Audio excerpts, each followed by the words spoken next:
नमस्कार, good evening. हमारे आज के शो में जी, हमारे मेहमान हैं फिल्म मेकर कुशल श्रीवास्तव, जो वोदका डायरीज और लवबर्ड जैसी फिल्मों से अपनी पहचान बना चुके हैं और अब करगिल युद्ध पर एक फिल्म की तैयारी कर रहे हैं। फिल्म का नाम है गोल्डन एरोज।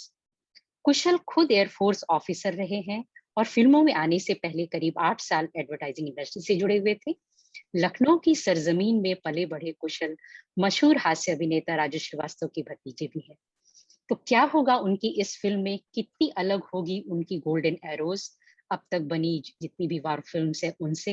इन सब सवालों के जवाब के लिए कुशल हमारे आज के डायलॉग में खुद हाजिर हैं। कुशल, आपका स्वागत है। thank you so much, Kanchan ji, for such a nice introduction. Hmm, Uh, कुशल जी, सबसे पहला सवाल तो यही है कि गोल्डन एरोज जो है, जिसका नाम हम सुन रहे हैं, जिस पर आप तैयारी कर रहे हैं, ये करगिल युद्ध पर है। जी, अ, जी। तो ये क्या पूरा युद्ध पर आधारित है, इसकी स्क्रिप्ट, या इससे जुड़ी किसी घटना पर? ये एक एयरफोर्स के स्क्वाड्रन पे बेस्ड है जिसका नाम है गोल्डन एरोज। गोल्डन हम्म, एरोज एक फोटो रेकी स्क्वाड्रन था इंडियन एयरफोर्स का। It was the most decorated squadron, सबसे ज्यादा अवार्ड्स वॉर के बाद इसको ही मिले थे। ओके। मैं ओके। एक्चुअली 99 में मैं 99 में मैंने कारगिल को सामने, मतलब it was the first televised war. पहली बार ऐसा वॉर था जो टीवी में दिन भर प्रसारित होता था, दूरदर्शन पे। तो मैं उसको देख के काफी प्रभावित हुआ था। उसके बाद मैंने 99 ईयर में ही एयरफोर्स ज्वाइन कर लिया था। 7 साल मैंने सर्व किया इंडियन एयरफोर्स को। उसके बाद फिर मैं बॉम्बे आया। मैं जेपी दत्ता जी के साथ सीखा। मैंने एक कोर्स भी किया था फिल्म मेकिंग का, एमईटी बैंड्रा से। उसके बाद फिर मैंने एक शॉर्ट फिल्म बनाई थी जिसको आमिर खान जी ने बेस्ट शॉर्ट फिल्म का अवार्ड दिया था। वो टेररिज्म पे थी वो भी फिल्म। उसके बाद फिर मैंने एडवर्टाइजिंग की। मैंने जेपी सर को असिस्ट किया। फिर मैं अनुराग बासु जी को कुछ एड्स में असिस्ट किया था। उसके बाद मैंने अपना प्रोडक्शन हाउस डाल के बहुत सारे एड बनाए। फिर पहली फिल्म वोडका डायरीज बनाई। और अब जो मेरा ड्रीम प्रोजेक्ट है एयरफोर्स का, क्योंकि मैंने देखा जो इंडियन एयरफोर्स है उसको हमेशा आर्मी के एक छोटे से पार्ट के रूप में दिखाया गया।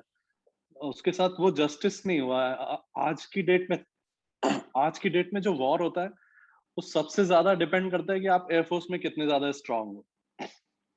और एयरफोर्स का आजादी के बाद से हर वॉर में बहुत इंपॉर्टेंट पार्ट रहा है। लेकिन अगर आप फिल्मों में देखें तो कोई भी फिल्म ऐसी नहीं है जिसको पूरी तरह से इंडियन एयरफोर्स को डेडिकेट किया गया। तो मुझे हम्म, लगता है एक जरूरत है लोगों को दिखाने की। वो जो मशीनें हैं, वो जो जेट्स हैं, मिग 21 मिराज, इन सबको बड़े स्क्रीन पे दिखा के क्या थ्रिल पैदा होगा, वो लोगों को बताने की जरूरत है। और एक बहुत बड़ा एरिया है जिसको कवर करके हम जनता के सामने लाएंगे। हम्म। कुशल जी, आप खुद एयरफोर्स में रहे हैं और इंडस्ट्री का भी हिस्सा रहे हैं, इतने दिनों आपकी ट्रेनिंग भी हुई है जी, और फिल्में भी बना चुके हैं। तो निश्चित तौर पे जी, लोगों की उम्मीद होगी कि शायद ये अ, बहुत ही विशेष होगी ये फिल्म।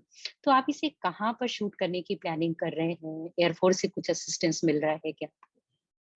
जी। देखिए, हम फ़िल्म मेकर्स के लिए हर फ़िल्म बहुत अज़ीज़ होती है, और क्योंकि कई साल लगते हैं उसके प्रिपरेशन पे। ये फ़िल्म में एयरफ़ोर्स बहुत ज़्यादा सपोर्ट दे रही है, क्योंकि शायद मैं एयरफ़ोर्स से हूँ, इसलिए वो मुझे अपना मानते हैं। मुझे चीफ़ ने भी बोला था, once a soldier always a soldier.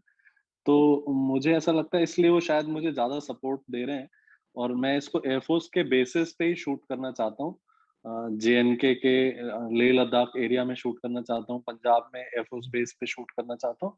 फिर कुछ पार्ट है जो हमको वीएफएक्स क्रिएट करना पड़ेगा, जैसे एयरफ़ोर्स का जहाज़ क्रैश होता है, तो वो तो हमें पोस्ट में ही करना पड़ेगा। उसके अलावा बाकी सब मैं एयरफ़ोर्स की जगहों पे, रियल लोकेशंस पे जाके शूट करना चाहता हूँ।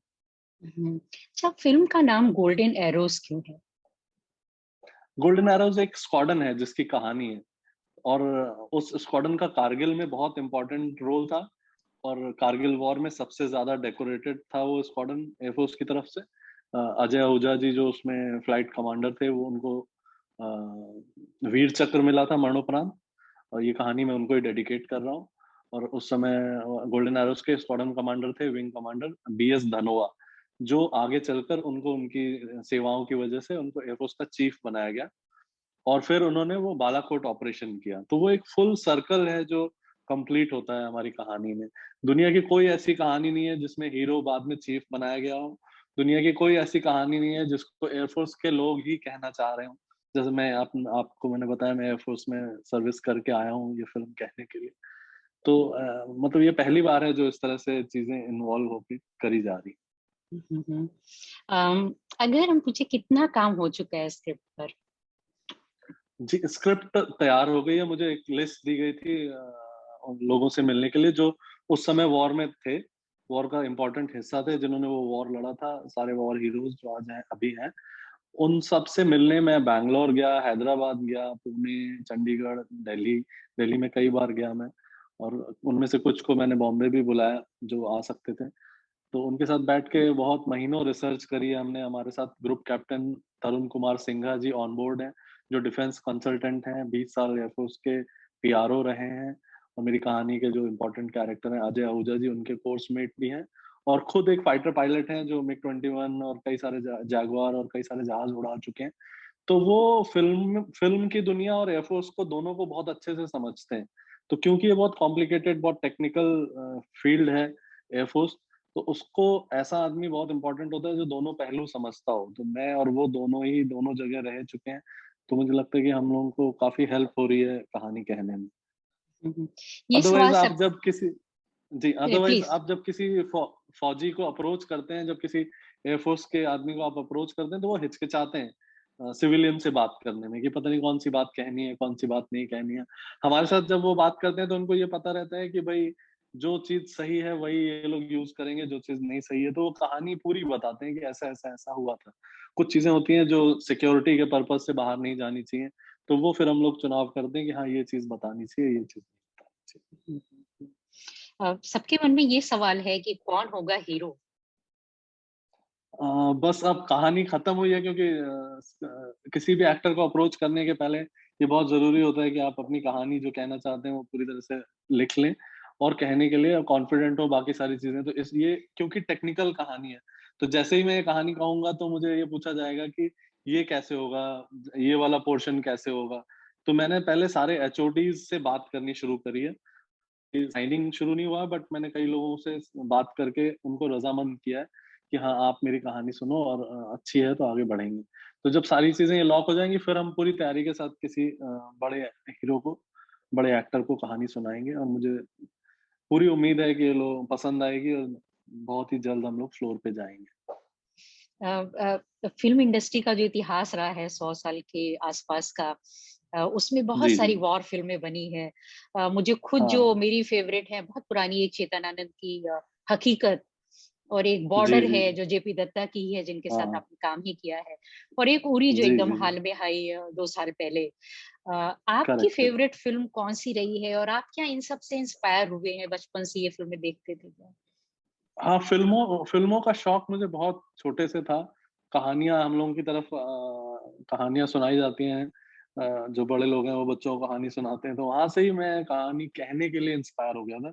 और स्कूल में भी और एयरफ़ोर्स में भी मैं इस तरीके के नाटक और ये सब करके कहानियाँ कहता था।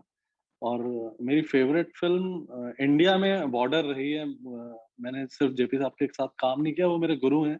और मैंने उनसे ही सिनेमा में जो कुछ मैं अच्छा कर रहा हूँ या करूँगा, वो मैंने उनसे ही सीखा है।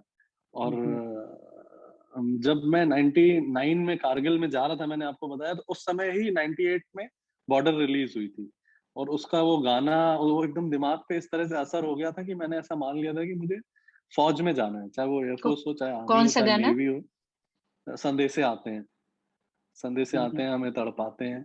तो वो जब बजता था तो कुछ होता है, मतलब अंदर, कि हाँ, देश के लिए कुछ कर दें। आज भी बहुत सारे लोग हैं, मैं ऐसा नहीं है कि मैं फौजी हूँ या फौज में रहा हूँ, मैं बहुत सारे सिविलियन से भी मिलता हूँ, बोलते हैं यार वो गाना सुनता हूँ तो कुछ तो मन में ऐसा अच्छे भाव आते हैं और एक जोश आता है। तो मैं भी चाहता हूँ कि मैं ऐसी फ़िल्म बनाऊँ जिसमें लोग एयरफ़ोर्स को देखकर सम्मान से जॉइन करने के लिए बच्चे बोलें कि हाँ, I want to join Indian air force. Hmm. कब तक रिलीज करेंगे फिल्म? ये अगले साल 2022 के एंड में, नहीं तो 2023 के शुरू में रिलीज़ करना चाह रहा हूँ। अच्छा, और कौन-कौन सी प्रोजेक्ट्स पे काम कर रहे हो? मैंने अभी 8 पीएम ब्रांड है जिसके लिए कई सारे शॉर्ट फ़िल्म्स बनाने के लिए मैंने साइन किया है। अभी मैंने 2 शॉर्ट फ़िल्म पिछले 2-3 सालों में बनाई। द जॉब करके है जो काल्की कोचलिन के साथ बनाई थी, वो मैंने प्रोड्यूस करी थी। मेरे एक दोस्त है सिद्धार्थ सिन्हा, उन्होंने डायरेक्ट करी थी। वो फ़िल्म फेयर में नॉमिनेट हुई थी 2019 में। फिर मैंने लव बर्ड्स फ़िल्म बनाई थी जिसमें अध्ययन सुमन और स्नेहा सिंह एक्टर्स थे, जो इस साल फ़िल्म फेयर में नॉमिनेट थी। और अभी मैंने एक शॉर्ट फ़िल्म कंप्लीट की है जो पिछले महीने रिलीज़ हुई है, स्पीड डायल। उसमें श्रेयस तलपड़े और अक्षा परदसानी ने एक्टिंग करा है। वो एक कॉमेडी फ़िल्म है। इस तरह से मुझे ये शॉर्ट फ़िल्म में अलग-अलग जॉनर की कहानी कहने को मिल रहा है। क्योंकि एक्चुअली मैं आपको पर्सनली बताता हूँ, जब मैंने वोडका डायरीज़ और द जॉब बनाई, उसके बाद मुझे लोग ऐसे बात करने लगे थे जैसे मैं थ्रिलर फ़िल्म का डायरेक्टर हूँ। तो मुझे वो अपने ऊपर ऐसी कोई पहचान नहीं बनानी, मुझे हर जॉनर की फ़िल्म करनी है, मुझे हर तरीके का काम करना है। तो इसके लिए इससे मुझे बहुत हेल्प मिली है, जो छोटी-छोटी फ़िल्म्स मैंने बनाई।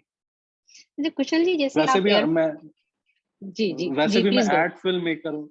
वैसे भी मैं एड फ़िल्म मेकर हूँ, तो जो हम लोग हैं, हम लोग 30 सेकंड से लेके 2 मिनट के बीच में जो भी समय है, उसमें एक कहानी कहनी होती है। तो कम समय में कहानी कहना भी एक अच्छा मौका होता है, जिसमें आप थोड़े से समय पे अपनी को बात कह सको।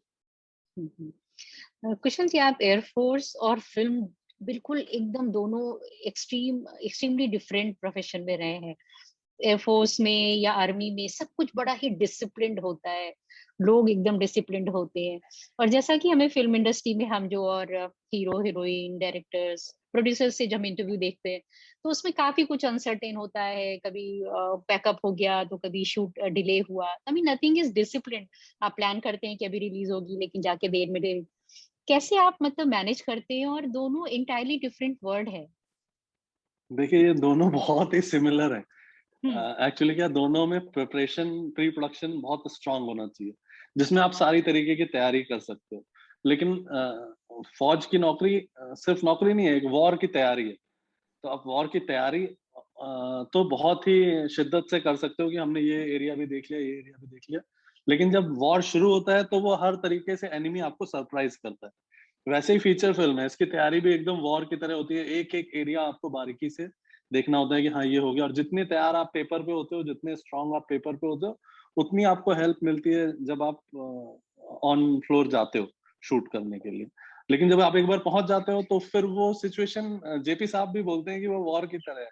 क्योंकि वो आज कुछ प्रॉब्लम होगी, आज बारिश हो जाएगी या कोई भी ऐसी चीज़ हो जाएगी जो आपके पॉइंटर्स में नहीं है कि हाँ, ये भी हो सकता था। तो वो दोनों तरीके से आप सरप्राइज़ होते हो, तो आपको दोनों तरह से तैयार होना पड़ता है। और अगर आपके बेसिक्स स्ट्रॉन्ग हैं, तो कोई भी चीज़ आपको परेशान नहीं कर सकती। आपको ये देखना होता है कि इन गिवन सिचुएशंस में मैं अपना बेस्ट कैसे कर सकता हूँ। हुँ, हुँ।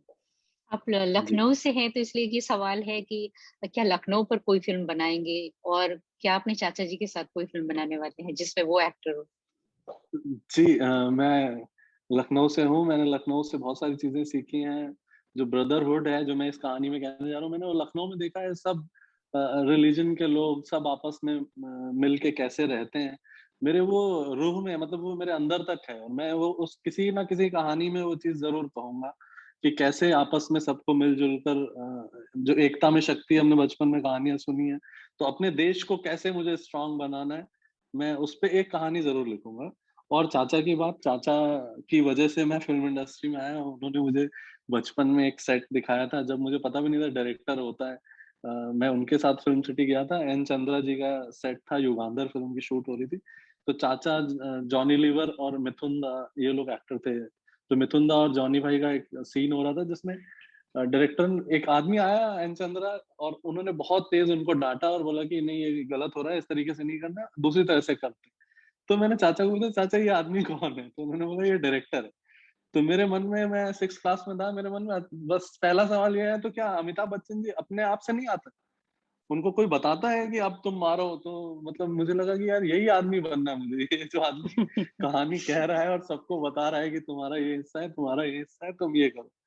तब से मैंने ठान लिया था। और मैं चाचा की कॉमेडी का बहुत बड़ा फैन हूँ। मुझे लगता नहीं है कि चाचा से बड़ा कोई स्टेज परफॉर्मर है या कॉमेडियन है इंडिया में।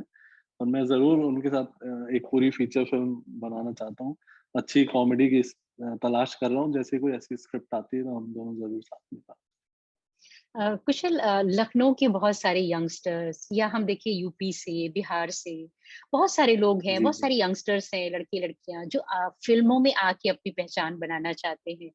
तो चूंकि जी, आप जी। एक कुछ मुकाम ऑलरेडी हासिल कर चुके हैं, तो उनके लिए आपको क्या जी। गाइडेंस?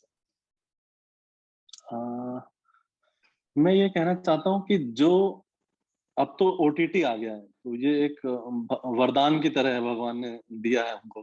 तो कोई भी आदमी जहाँ पे है, वो अगर उसके अंदर कुछ टैलेंट है और वो करता है, और इंडस्ट्री का सबसे बड़ा एक्टर कोई चीज़ करता है, तो उन दोनों में अब ये नहीं है कि ये आदमी बहुत बड़ा एक्टर है, इसके लिए इसकी चीज़ हिट हो जाएगी। आप देखेंगे छोटे से बच्चे ने कोई गाना गा दिया, तो वो इतना ज़्यादा वायरल हो गया, जो अभी आज की डेट में सबसे बड़ा सिंगर भी गाएगा तो शायद उतने हिट्स उसके ऐसे रॉ गाने में नहीं आएँगे। तो ये पावर है आज के यूथ के हाथ में और ओटीटी में। तो कोई भी आदमी अभी सर्वाइव कर सकता है, और अच्छा काम अगर उसको आता है, तो आगे अपने आप आ जाएगा। चलिए, बहुत अच्छा लगा आपसे बात करके कुशल, और हमारी जी। शुभकामनाएं हैं कि आपकी फिल्म जल्दी से जल्दी कंप्लीट हो। हम फिर आपके साथ इंटरव्यू करेंगे उस वक्त। बहुत बहुत धन्यवाद। Thank you so much. Thank you.